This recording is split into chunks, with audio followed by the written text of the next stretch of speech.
Now, the making of a good compilation tape is a very subtle art, many do's and don'ts. Let's make a playlist. First of all, you're using someone else's poetry to express how you feel. This is a delicate thing. Let's make a playlist. You gotta kick it off with a killer to grab attention. Then you gotta take it up a notch. But you don't want to blow your wad. So then you gotta cool it off a notch. There are a lot of rules. No rules here. This is Let's Make a Playlist with Jonathan Howe. All right, we're back for another edition of Let's Make a Playlist. My name is Jonathan Howe. I am the host, creator, producer, editor, all that sort of stuff of this show. Thanks for joining me on another one here. Not normally, but recently I decided to start typing out more of my intros and having like a proper, nice dialogue. Don't really have that for you today. Instead, I've just kind of got the spiel that has been on the first 5 or so episodes. Also, I usually like come back at the end of the podcast to kind of wrap things up and do some more shout outs and whatever else. We're going to stop doing that.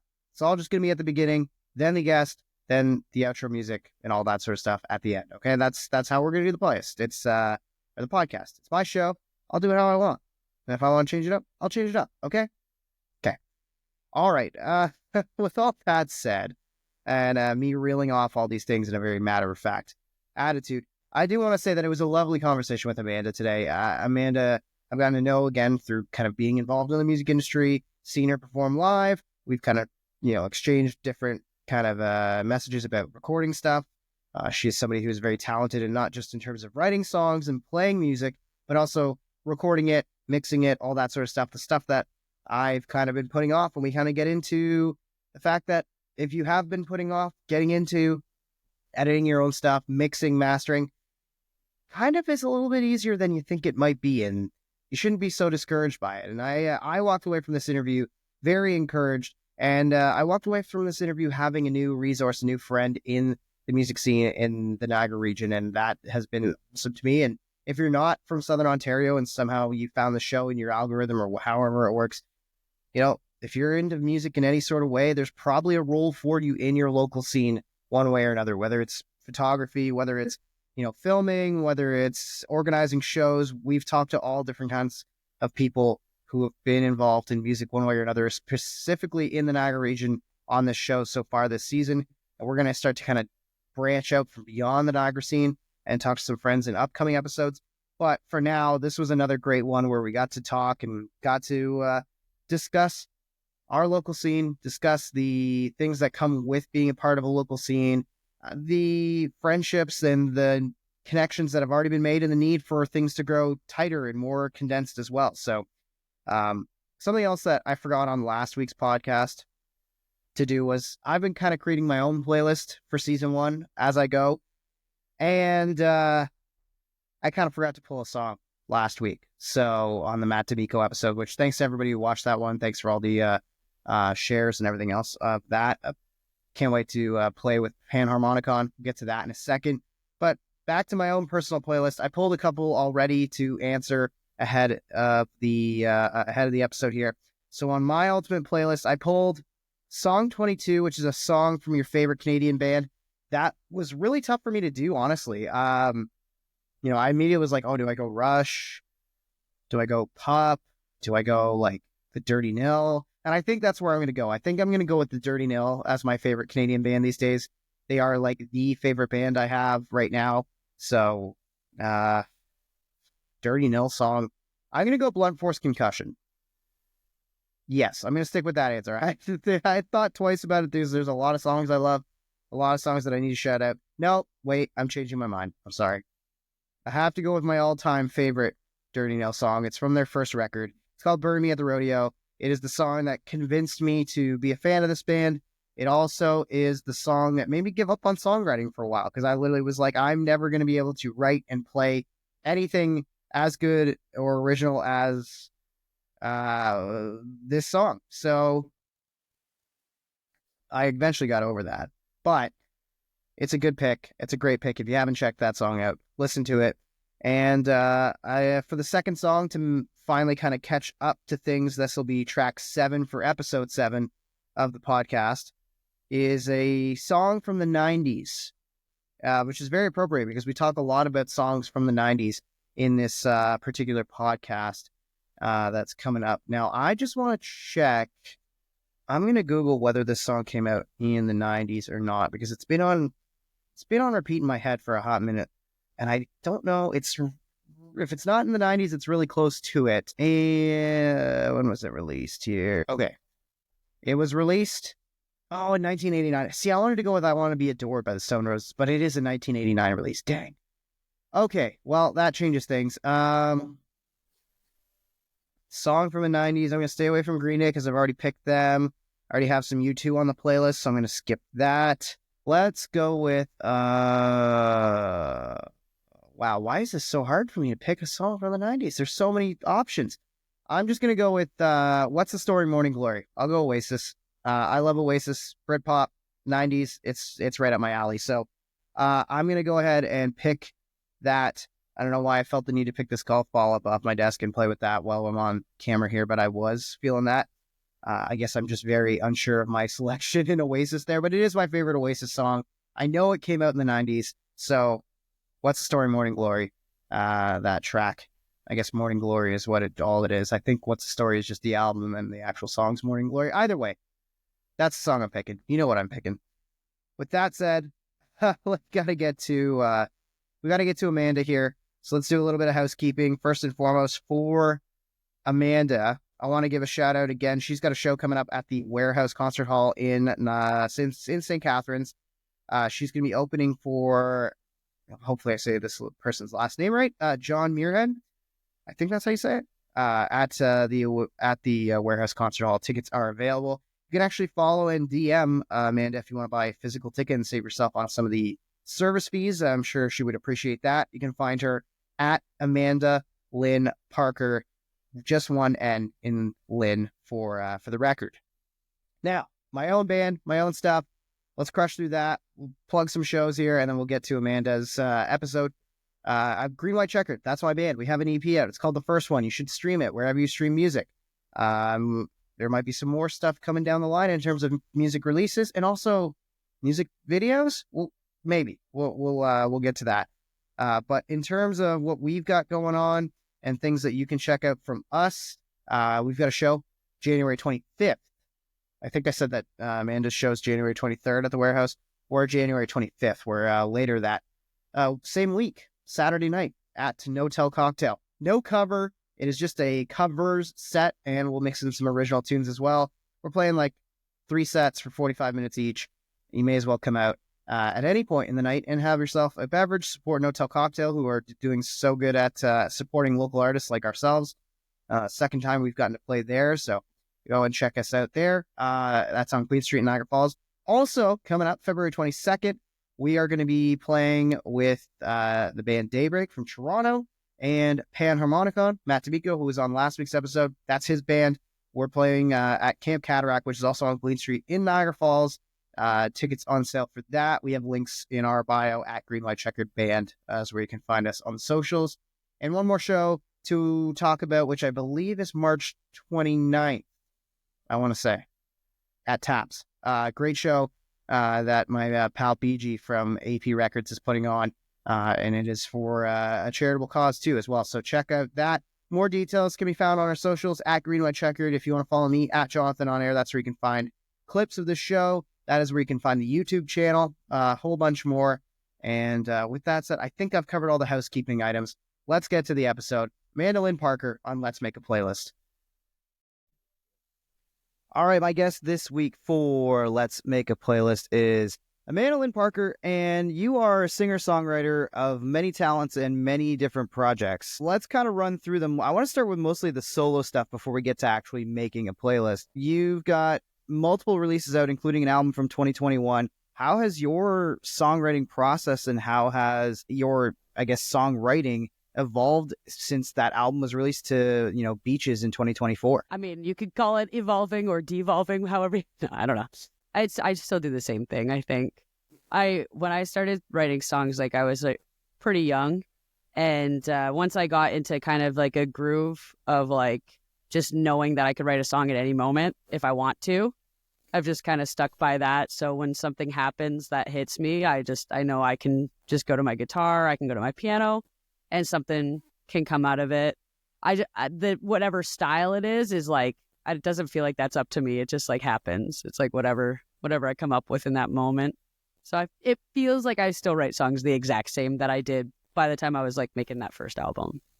That's wicked. I mean, that realization of being able to just sit down and write something, I think is something that, like, I know from my own songwriting, I've always struggled with, where I feel like I've got to wait for the spark and then capitalize on it, as opposed to actually sitting down and forcing myself to write. Was that a skill that you kind of had to learn and develop, or was it just like one day, like a eureka moment of like, hey, I could just write whenever? So it's definitely like, is a thing you practice. So like, just like anything else, like if you want to be good at literally anything, like if you want to be a better like lead guitar player, you have to sit and you do scales. So it's the same, it's the equivalent of that with songwriting. So you just sit down and you just try to write songs, even when you don't feel like it. That's the idea, is just like, okay, I'm going to write a song right now. And you just have to let yourself be really bad at it sometimes. And like still to this day, obviously there's times where I write something that I'm like, nah, maybe not that one. But most of the time I can rework it until it becomes maybe something I like. But any moment, you just have to be able to like know how to put chords together, know how to put a melody together. And if you have that practice of just like making those choices frequently, then you just end up being able to do it faster. It's just, yeah, just like anything. So you go from being like a singer-songwriter, kind of acoustic guitar based, at least for your shows for the most part, solo shows, and then you're playing bass in OK Camper. How would you describe OK Camper sound? Because it's a sound that every time I listen to one of your songs, especially Godspeed, I'm like, oh, I hear a little bit of this band, or I hear, a little bit of that band. And then I'm like, I can't really put you guys in a box as to like what I hear most from you or what genre you guys are, but I just know that I love it. That's awesome. Thanks. Yeah, I don't know. I think, so Grant, especially, like he writes the songs for the most part there. Like sometimes he'll bring stuff to us, and actually a newer song that we're working on, our guitar player actually came in with the riff. But all of us kind of really like 90s rock music. So like any 90s rock music. So it could be like grunge to like pop punk to whatever. So it's kind of, I feel like it's kind of got all of that in it, as well as like, I feel like Grant really loved like the Get Up Kids and stuff like that. So there's this like hint of like that like kind of early 2000s kind of emo pop punk sort of thing going on. But yeah, we really like Teenage Fan Club and like Super Drag and bands like that, where it's like they're kind of just rock bands, but they also just have these hints of like other things. So yeah, that's kind of the vibe. Yeah, they kind of get like dragged into like almost like I was listening and I'm like, I hear like Oasis and like early Britpop, and then I also hear kind of like the Nirvana songwriting of it all. Like I can hear the loud quiet dynamics, right? So I'm glad you explained it as like a mishmash of all things 90s, because that's exactly what I hear. Is the 90s what also influences your solo writing, or do you have maybe different influences for the songs that you put out as yourself as Amanda Lynn Parker? I definitely, you know what? I definitely have similar influences. I actually love being a part of OK Camper for that reason, because like I play a lot of acoustic guitar. It's not actually what I listen to mostly. Like I do like some acoustic music and that, but I do like I don't know, I like Third Eye Blind and stuff like that. I like a good like strumming based song. Like, you know, when the strumming is the catchy part and you like know what song it is because of how the strumming comes in. I like a song like that because it just like, I'm a big strummer. I'm not great at lead. So when I hear like a chord progression, that's like a simple chord progression, but it's like the strumming of it stands out. And I think Third Eye Blind does that like kind of the best. Like as soon as you hear their chords for any of their songs come in, you know what it is. And it just has this consistent sort of groove to it. I like that kind of vibe. And so, yeah, I definitely, that influences a lot of songs that I write. Not all of them, like some of them definitely come from a different place, but I think for Beaches and some of the songs I was writing at the same time as that, I was writing a lot of songs that had a lot of that influence in them. But I haven't finished that. I had like an album idea for all those songs, but I haven't finished it yet because I kind of want to have like a band together for that, because I would play like electric guitar and stuff, which I don't usually play electric guitar live. Yeah. So Yeah. I mean, I can see you making that transition, especially like after hearing Beaches. That's like, and I'm trying to remember. I feel like you played Beaches when I saw you at not at Camp Cataract, at Cicada this year, right? Or this past year, I guess. Now we're in 2025, right? Beaches was there, I think, in the set list, correct? Yes, I played it like how I wrote it though, which it was just one of those like strummy ones. But then I ended up writing a riff once I recorded the whole song, and it's just like I couldn't finish it for some reason. I just had it sitting on my computer, and I sent it to Miles from Pramila, and I was like, "What's wrong with this? Like, what's going on here?" And right when I had sent it to him, I had just come up with this like little riff for like the intro. He's like, "I really like that riff, actually." And then I was like, you know what? I'll just make the riff like the whole verse, and then it made it feel totally different. I don't usually play the riff when I'm singing it acoustic because it's kind of weird to play and sing at the same time, and it is easier to do it when there's like some percussion behind you to keep you on the groove of it. But yeah, it's such a weird thing to be like I'm kind of coming back to it late. Like I was doing music, being in bands, playing, writing songs when I was in high school, and then I took like what felt like a decade, roughly give or take, off from doing all that. And now that I've stepped back into it, there's this closeness to the Niagara scene, and there's definitely like, I wouldn't say there's even cliques. I think like every band and every artist just seems to get along with every artist, regardless of genre or regardless of what their actual hometown is. You mentioned sending songs to Miles. Can you kind of speak to being open as a songwriter? Because that's an experience that for myself, I've always been nervous about. Like, I don't know. Am I bothering somebody if I reach out and ask them to listen to my song? And it's like, what if I don't take their advice? Is that offensive? Like, I've never even thought to share my stuff with someone else, but I would assume that you had mostly good experiences with other songwriters in the Niagara region where we're from. Yeah, I mean, if you're going to show someone something, like, you kind of already either know that they're like, that they'd kind of be interested in hearing it, or that like you trust them enough that like if they don't have time or they do have time, that they're just going to be honest with you either way. So like if they listen to it and they give you feedback, you know, they're going to be honest. If they don't have time and they can't listen to it or whatever, then they'll tell you that too. Like I don't know. It's just trying to be, for me, I think I find it easy to ask people for things because I try my best to like do what's asked of me. So if people reach out to me and want help with something, or they like ask for something, I always try to give them the response that I would want from somebody, because I think that that's the fair way to be. And then that gives me kind of the courage to like just be able to ask people when I want something too, because I know that they should know by now that I'm willing to do the same for them. So I think, I don't know, it's like a mindset thing. Once you know that you're willing to help people, you kind of believe that everyone's also willing to help. And it's not that disappointing if people say no, or if they give you something, if they say something you don't like. You don't have to take anyone's advice. Like, obviously, you can do whatever you want.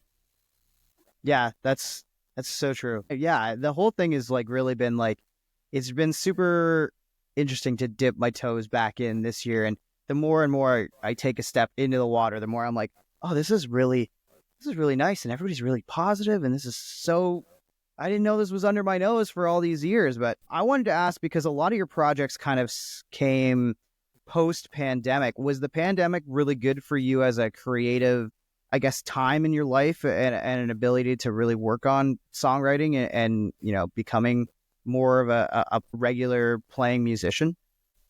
Yeah, I think what it did is kind of like what it did for everyone is like, I think I just kind of had that realization that like we're not all going to be here forever, and we're not all going to have opportunities all the time to be able to play and to be able to sing and to be able to write songs. Like, everything is just like very delicate in life. So I kind of just had this moment. I'd been writing songs for so long, and I had such a hard time putting myself out there, because I definitely have like some issues with like perfectionism and stuff, which is so funny because like obviously nobody is perfect. And like I was just so hard on myself that things needed to be to a certain quality or whatever.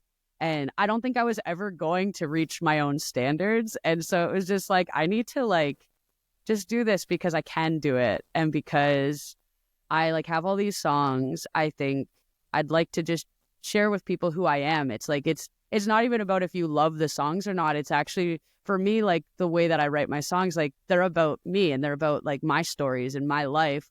So if I want people to know who I am, I kind of just have to share them because it's the only place that I'm like 100% honest.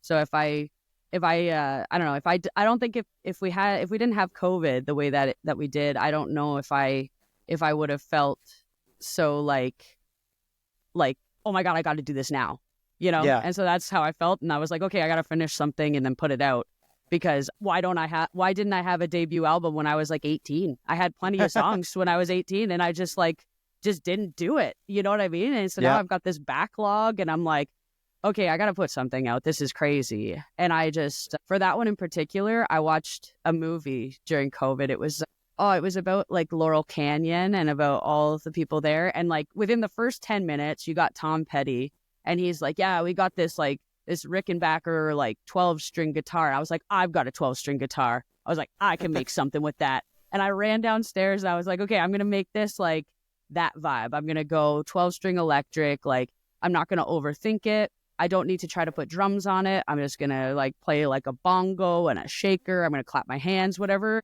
I can do in my basement, whatever I could be allowed to do at 3 a.m. without anyone getting upset with me is what will be on this album. And then I just like, because I gave myself this like box, it was easier to finish it. And then I was just like, okay, it's done. And then once it was done, I spent a year thinking, is this even good? What have I done? Is like, can I fix this? And then I got over it and was just like, you know what? No, just put it out. It's fine. Yeah, no, it's everything you've released. I was listening back this morning, kind of like getting a refresh ahead of the interview. And I was like, yeah, this all sounds very interesting. You know, from a songwriting standpoint, it's interesting, but also from a recording standpoint. I'm glad you mentioned kind of putting yourself in a box because I wanted to ask, are you somebody who, you know, did you watch a lot of like YouTube videos and that's how you learned to record music? I see you're sitting in what looks like a studio, maybe a drum room behind you.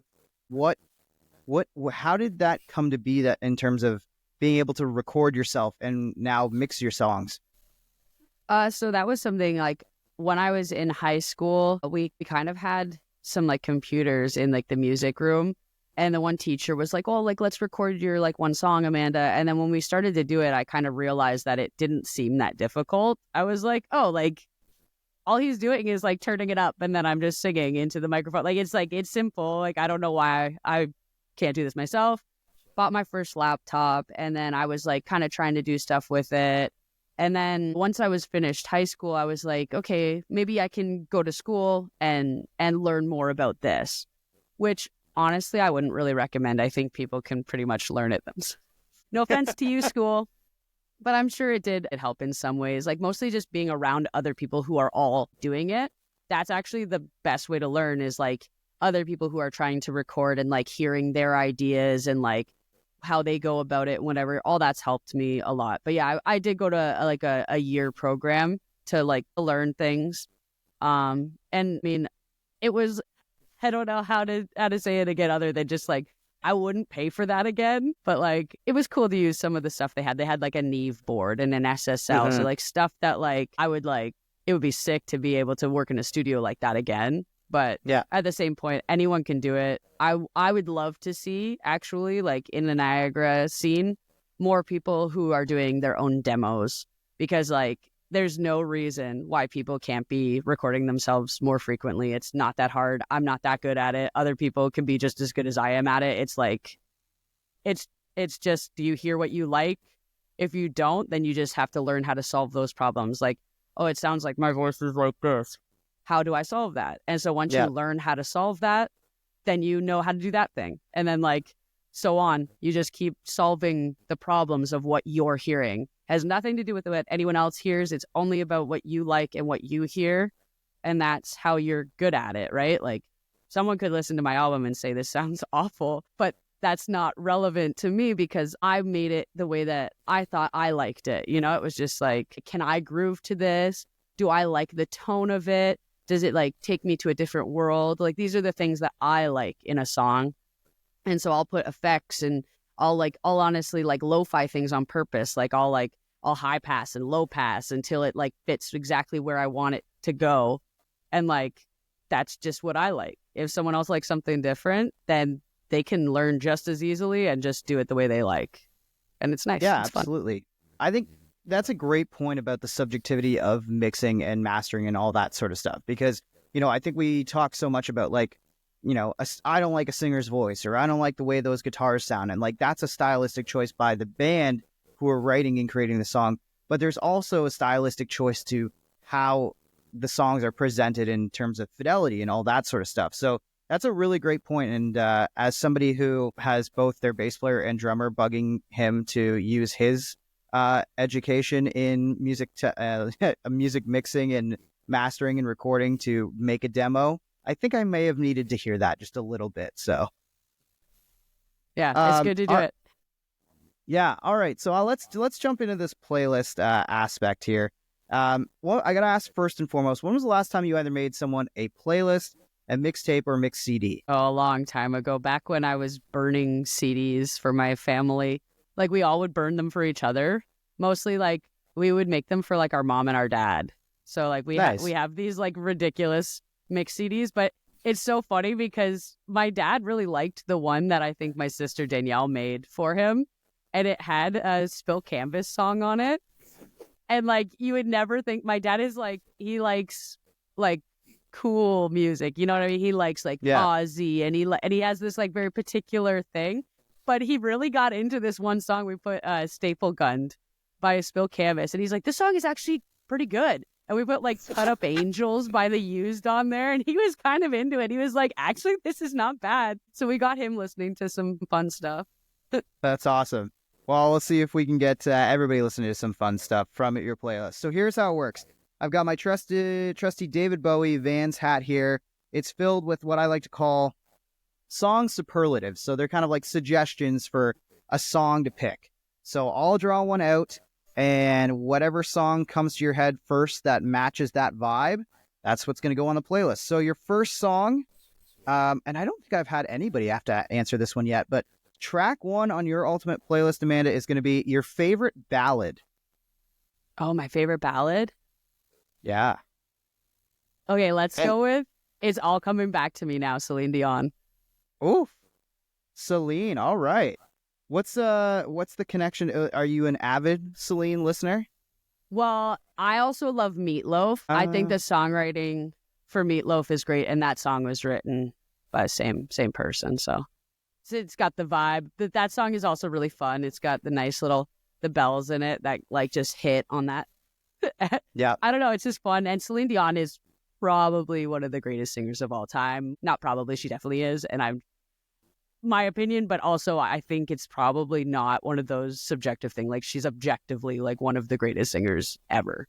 She just has great control. She has a beautiful voice. She's sick. Like, let's go, Celine. That's perfect. All right, track two. And I will say too, some folks have had to look up their phone, and you can totally do that, or use any other resource to find a song if you forget the name, if it's on the tip of your tongue. Don't feel like you can't do that. So, but we're for track two. Wow, this is another one I don't think I've had on the show yet, so I'm excited about it. A song that reminds you of someone in a positive way. Okay. Oh. How long will you cut my thinking out? Oh, yeah, so absolutely. People don't have to watch me go, okay. No, you're good. Something that makes me think of someone in a positive way. I guess there's no rules to this, right? Like, I can think of someone positively because they showed me the song, and not because the song reminds me of them, like, as a person. Okay, yeah, whatever positive memory. Yeah, positive memory that's like associated with a song for whatever reason, right? So, okay, I'm gonna say Rhinestone Eyes by Gorillaz. It reminds me of my friend Russ because he showed me that song, and it was just something that, like, it's such a kind of a weird song, but like, he knew that it was sick and he knew I would like it, and he showed it to me on purpose. He was like, hey, you gotta hear this song, and I was super into it, and I still love that song to this day. So Rhinestone Eyes, Gorillaz. Nice. All right, I like that one.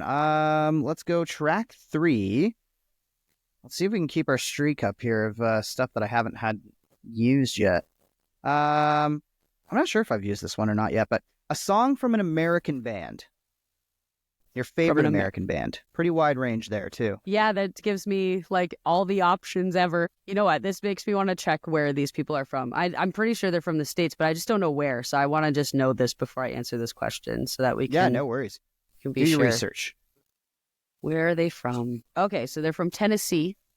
Perfect. I'm gonna go with Super Drag, Feeling Like I Do. My friend Grant showed me this and I can't stop listening to it. I love it. Super Drag. They're one of those bands that I don't think I've really explored enough of, but I keep hearing in conversation. Like, there's a couple different podcasts that I'm listening to now, Bandsplain and 60 Songs That Explain the 90s. And Super Drag's come up a couple different times in different episodes. And I'm like, I keep hearing about this band, but I'm like, I don't think I've really listened to them. So I'm glad you put something on the playlist from them.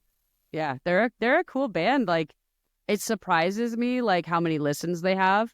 So Grant is the one that really likes them, and he was like, oh, I think we could cover one of these songs or whatever. And then he sends Feeling Like I Do to us, and I just like I turned it on and I was just like, yeah. And then I've now been listening to just all their albums. Like they're pretty good. They got a good vibe. That's awesome. All right, we're on to track 4, flying through this one here. I'm pulling out 2 at the same time. There we go. Okay, I think this one I've definitely had before, and it's a song by your favorite band or artist, your all-time favorite. It's hard to pick a number one, but maybe you're the person that's got a number one. Yeah, I have a couple that are like kind of equivalent to me, but I really love Wallows. I'm a big Wallows fan. They're also very good live. I really enjoyed their concert. So I'm going to pick something by Wallows, but which song? Let's go. You know what? I'm going to read the list of songs so that I can pick. Actually, no. I'm going to go straight to Remember When by Wallows. Remember When. All right. And so far, I don't think we've had any repeat artists in your playlist yet. I don't think anybody's picked any of these artists yet. That's what I'm like trying to keep track of. I'm interested to see who like repeats. Like I was going through old episodes yesterday, kind of getting things organized and getting ready to put out the zine at the end of the season once I finish all the interviews. And Sweet Leaf by Black Sabbath has been like the most popular song picked so far. And I'm like, didn't have that on the bingo card, but I'll take it. That's a good one. Someone picked it. I think it was my producer and engineer on the first Green White Checkered EP. It was Vince Oliveri who picked it as a love song because he's like, it's a love song, but to cannabis. And I'm like, you know what? Count it. It's in. Yeah. Okay. So track 5, we are going to be looking for a song from a band you think everyone should listen to. Song from a band I think everyone should listen to. Let's go with, well, what's a band everyone should listen to? I know, right? I always say it's the band that like you love that not enough people love. I think that's like the best way I explain it.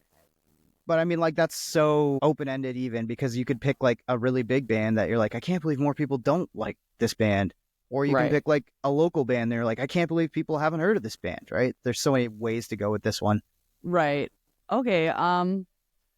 Maybe I'll go with something by Josiah and the Bonnevilles because when I first heard Josiah and the Bonnevilles when I was like 15, it like really, his songwriting really hits me and I just get it. And it really like influenced how I write songs. So I think because it's so important to me that it should be important to everybody. Nice. Let's see, which one will I pick though? We'll go with you know what? The album I was going to pick from, it doesn't look like it's on here anymore because I think Oh, no. oh wait, no, it is. It wasn't in like the search when I clicked albums. Okay, let's go with Lie With Me by Josiah and the Bonnevilles. Lie With Me. All right. Throw that one on the list. All right. This is the midway point, track 6. Final step up the mountain before we start our descend down on the playlist making. Oh, this is a good one. I always like this one. Favorite song you've seen live? You know what? This is it's like random, but when I went to a show at Warehouse to see my friends play, and that band Cassador from Kingston was playing. Yeah. And they were so sick. I loved watching them play. They were killing it. So when I watched them, like they really sold it to me. Like I had never heard them before. I'd never seen them before. I did not know who they were when they went up, and they just like They just owned the stage. They owned the room. Their energy is crazy live. Like, they're actually just really worth seeing. I really enjoyed it. And they were all singing and it was really cool. But I really liked the song Quit Your Crying by Castador when I heard them play it live, and I went and bought their CD at their merch table. Nice. Was that the same show that we were on? Yep. 'Cause we opened for, yeah, okay. I was going to say, I'm like, I love that. I'm I like- just casually I called you guys my friends, but I didn't say it was you. I was Yeah, like, I yeah, was you know, my gonna say. friends. I was going to say, I'm like, Wait a I'm second, like, was that the how show many I times have played? they- I'm like, how many times have they played the Warehouse? I know they're playing again. They're coming playing up, again, yeah. in January, right? End of January, I think it is. 31st? Yeah. Yeah, Yeah, so, on the 31st. yeah, I I'm would go looking forward to again. seeing them again. That's going to be a blast. That was a good show. Yeah, no, they were so incredible. Like, we had such a blast just watching them. Like, we still talk about it, even at like band practice and stuff. We're like, man, Castador was so good. And we're like, I think Anthony, our drummer, was kind of like, man, I kind of wanted to open up for them again. I wish Kirk asked us to get on the bill again. And I was like, we'll have another shot. We'll have a shot down the Yeah. line. Don't worry about it. But yeah, no, they're were super sick. fun. I think they're going to be that next band that's like, I don't know if they can get to like an Arkells level. I don't know if like that level even exists anymore to achieve. It's so weird where music's going these days. But if they're going to be the next big Canadian band, I think that's going to be like the potential band to pick and watch ride that rocket to They've the top. got good vibes. I would like see their stuff going on to like TV shows and stuff like that in that Mhm. direction. So whether they're on the radio or just like they're like that rock song that pops up in a movie or something, like I could see that. Yeah, for sure, right? I'm right there with you as a guy who works in radio. I'm kind of like, eager to see like over the next couple months what they release and like into the summer if there's like a push for like, oh, we need to find some more local Canadian bands. I'll be like, Castador, let's go, let's get them on. But I will see. I think the doors, skies wide open for them. So, Oh yeah. all right, we're on to track 7, Amanda, and we're looking for a song from the 90s, which we already talked about the 90s quite a bit on this podcast. So I feel like this one should be an easy pick for you, but maybe almost too easy, and maybe there's too many options. We'll go with something by Third Eye Blind just because that's what I mentioned a bunch of times. Nice. We'll go with, there's a lot of good ones, but you know what? Never Let You Go is fun. Let's do that one. Oh, That one's got the strumming great thing in it that I was talking about. That's a great pick. They're such a funny band because like I've heard all these stories about how like they're not great to tour with, and not a lot of other bands really like Third Eye Blind or going out on the road or spending any time with them. I keep hearing all these stories through podcasts and stuff, but like you can't deny the songs. They're just so good. There's so many. They're the masters of pop rock. I don't know if this is like accurate or not, but like I tend to like the voices of people that are like a little insane.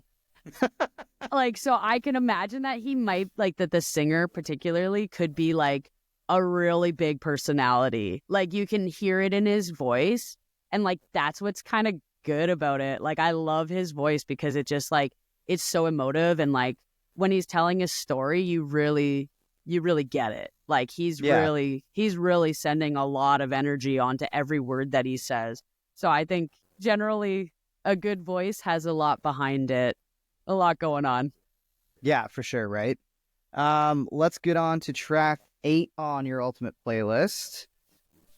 Dig in here for song 51 or suggestion 51, which is A Song for the Snow, which we don't have a ton of these days in Niagara, but still a song for the snow. Okay, I had mentioned Meatloaf before, so we're going to go with Meatloaf. 2 out of 3 ain't bad. 2 out of 3. Why is that a snow song for you?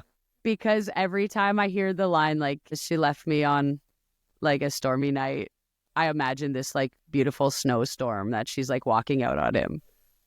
Oh my God. Just leaving like a trail of tracks Yeah, behind she's out the just- cabin or something. Yeah, exactly. I like it. I like it. Well, hopefully we get one more like halfway decent but safe snowstorm that you can put that on and listen to. Let's see here. Track number 9 on the playlist is going to be your favorite love song. My favorite love song. There's so many good love songs. I know it's tricky, right? You know what? I'm going to go with Wildflowers by Tom Petty. I feel like that's a Nice. love song. And I feel like it's like one of the most sincere love songs because it can be like any type of love. It's just like a song that's like you deserve everything that you want. And I think that that is what true love is like seeing someone else and wanting them to be exactly where they want to be. Whether it's like your child or your spouse or your mom or your dad or your sister, your brother, you're just like, no, I love you. And I think that you should be in a beautiful place where you belong. Nice. I like that. Speaking of Tom Petty, you mentioned him a little bit earlier, the 12-string Rickenbacker of it all. Where does he rank amongst your influences? And do you draw more influence from like the rock, like Heartbreaker stuff, or do you draw more influence maybe from his time kind of in the 90s doing the solo stuff? I just love everything that he does. Yeah. Tom Petty can do no wrong. He's probably the best there ever was. Really? Eh? You would put him up high? Okay. I appreciate that take because I've almost always been, I'm more pro Tom Petty than Bruce Springsteen, which is almost like I don't know why those two in particular seem to Tom go Petty's ahead. Sorry to Bruce Springsteen. Tom Petty is way better than Bruce Springsteen. Right, okay. In my opinion. Yeah, like to me, like those two, for whatever reason, they're the like rivals, not like actual rivals, but they're easy to pair up against each other, right? Where they can do solo work on their own, also have this and the band, right? So, yeah, I don't know. I'm with you, Tom Petty for sure. He just writes more. I don't want to say more relatable songs, but they're more like you can pick up an acoustic guitar and make a cover, whereas Bruce songs are complicated. To me, the difference is like night and day. I feel like Bruce Springsteen is very like for a very particular type of person. Like he writes songs that are for people like him. Like, and that's cool. And he does his thing and he does it great. And I do love a lot of Bruce Springsteen songs. But I find that Tom Petty is like, he has like a universal quality that like when he's telling you something about himself, he's also just like telling you about you every time. And it just feels so like, I don't know, it just feels like he gets it. He just gets it. And he knows what people like. He just like, he sings things in a way that's like fun to sing along. And it's, I don't know, he just has good songs. Yeah, absolutely. Tom Petty also, I just heard on a podcast and I didn't realize that Tom Petty and his band were the backing band for Johnny Cash's like kind of renaissance in the 90s and in 2000s with Rick Rubin. I didn't realize that Petty and all those guys were like the ones playing the instruments on top of Johnny Cash's stuff. And I was like, oh, that makes total sense. That makes sense why Personal Jesus sounds so good when Johnny Cash does it, or why Hurt sounds so good when Johnny Cash does it. Tom Petty and Heartbreakers are on it. That makes sense. Yeah, it all adds up. Everything comes back to Tom Petty somehow. All right, track 10 on the playlist. All right, this one's a tricky one for some folks. I like it, but it can get a little bit dicey depending on your level of sports fandom. What's your sports intro song? So I always say a lot of people have chosen like their wrestling walkout song. That's been like the most easy way to think about it. But I always say like, or like if you're into baseball, it's your baseball walk-up song. You know, if you were to score a goal in hockey, what would be the song that you'd want played? This is a hard one because I know it's kind of tricky because there's so many options. It's like, what do you go? Do you go something that personally fires you up that maybe doesn't fire up a whole crowd? Or do you go like the crowd pleaser just so that everybody gets into you as you have your big moment? Right. Yeah, I mean, like, I feel like the songs that are made for that purpose definitely are like kind of just, they're just like the ones, you know, all like the Eye of the Tigers and the We Will Rock Yous and all that sort of stuff. But I'm trying to think of something that maybe just like gets me into like a good mood. So maybe like, okay, we'll go with Hall & Oates, You Make My Dreams Come True. That song makes me so happy. Like when I hear that song, I can't have a bad day. And I mean, it was like the Toronto Maple Leafs goal song for like a couple of years there in a row. So that's a perfect. Well, that makes sense. Go Leafs, go. That makes a lot of sense. That's a good pick. I like that. Number 11 on the playlist is, I want to dig deep for one here and see if I can get another one that I haven't had before. Let's see. This one's all twisted up. Song for Stoners. Okay. Oh, Comfortably Numb by Pink Floyd. Yeah. If you never smoked a joint in your life and you haven't listened to that song after doing that, you're missing out. That whole album is just like, it's just so good. and it hits so different if you're like just a little out of it. So even if you're just if you don't do drugs, good for you. Maybe just late at night, middle of the night, put it on when you're like delirious, when you're just like, I should be asleep. That's the song. No, and you're like right on the edge of, speaking of one of your tracks, Lucid Dreaming, if you're right on the edge of that, I mean, that's a great time to listen to Comfortably Numb if you're not going to partake in the green. So 100%. I remember, funny story, I think like this is one of the first times that I ever like smoked, and it was like with some friends from Metalworks when I was there. So we were all like musician people and whatever, and we're sitting in my apartment and we all get stoned, and then I remember putting on Pink Floyd's The Wall because I was like, oh, this is the perfect thing to listen to at this point. Like 20-year-old me, 19-year-old me, whatever I was like really trying to play up the stereotype and build it up. And I remember like, I think I probably like, reflecting on it, I didn't actually hallucinate this, and I probably just like projected it in my mind because that's what I wanted to see. But I remember listening to The Wall, and I remember like the bricks of the wall getting built up like behind like my stereo while I was staring at like my apartment wall. I was this is so crazy. And I was like, you're just projecting this because you watched the Pink Floyd live performance of The Wall where they actually built the wall block by block and then break it down. And I'm like, I'm just making this up in my head. This is not actually the trip that you think you're on, buddy. If I was smoking with other people, I don't know that I would put that on. It feels it's like a very like, you gotta like be with like headphones on, and like once you hit that second solo, you're like, yep. I've never heard a solo that sounds so much like a voice to me. Like it just sounds like a person talking to you because it's so like the emotion in it. It just hits so different. It's really lyrical. Good. Yeah, it's really, really good. Yeah. Everyone knows David Gilmour's good though. Yeah, we're all aware. I mean, there are some people who probably sleep on him, and if they are, then they need to wake up. But not wake up too much. Just wake up just enough to listen to the song deliriously. Yes, exactly. All right, we have reached the end. This is the final track on your 12-track ultimate playlist, Amanda, and it is one that makes me laugh. I don't know why I put this one in here, but it's a good one. Your favorite dirty or horny song? Okay. You know what? I love Say Anything. Let's go with what is it called? Wow, I Can Get Sexual Too by Say Anything. Great pick. Yeah.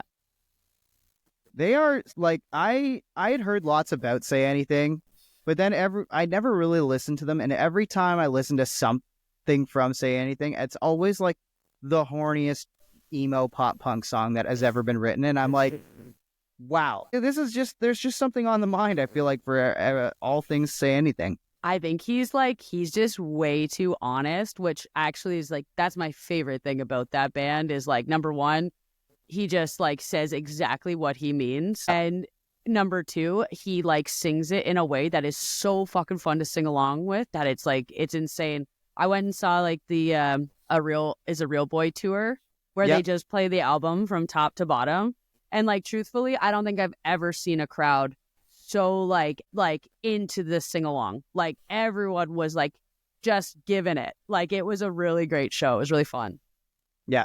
Did I write down? Did I write this one down right? Wow, I Can Get Sexual Too, right? That's the name of the song. Right? Yeah, yeah. Okay, I was like, I'm making sure. I'm like, I have chicken scratch writing, so sometimes I write stuff down, and I'm like, did I get that? But all right. Well, with that said, we've got to the end of your playlist. Let's have a little review of it here. It starts with "It's All Coming Back to Me," Celine Dion, "Rhinestone Eyes," Gorillaz, "Feeling Like I Do," Superdrag, "Remember When," Wallows, "Lie With Me" by Josiah and the Bonnevilles, "Quit Your Crying," Cazador, "Never Let You Go," Third Eye Blind, 2 Out of 3 Ain't Bad, Meatloaf, "Wildflowers," Tom Petty, "You Make My Dreams Come True," Hall & Oates, "Comfortably Numb," Pink Floyd, and "Wow, I Can Get Sexual Too." Say Anything rounds out 12 songs what a hand-selected by Amanda. How do you feel about that playlist? I think it's kind of funny, but that's definitely what I could put on in a day. That makes sense. It adds up. Yeah, for sure, right? I'm glad it's representative of you. That's the goal. So thanks for playing along with the playlist game. We have one more portion of the show that we do. This is just exclusively for Patreon listeners. So to everybody else who's not subscribed, thank you so much for listening. Thanks again to Amanda. Amanda, I'll let you kind of preview your socials and all that sort of stuff here for everybody. So where can people follow you and keep up with all the things that you get yourself involved with musically? I use Instagram the most, so I'd follow me there if you got it. Amanda Lynn Parker, just LYN for Lynn. There's no extra N's. I don't need them. I only need the one.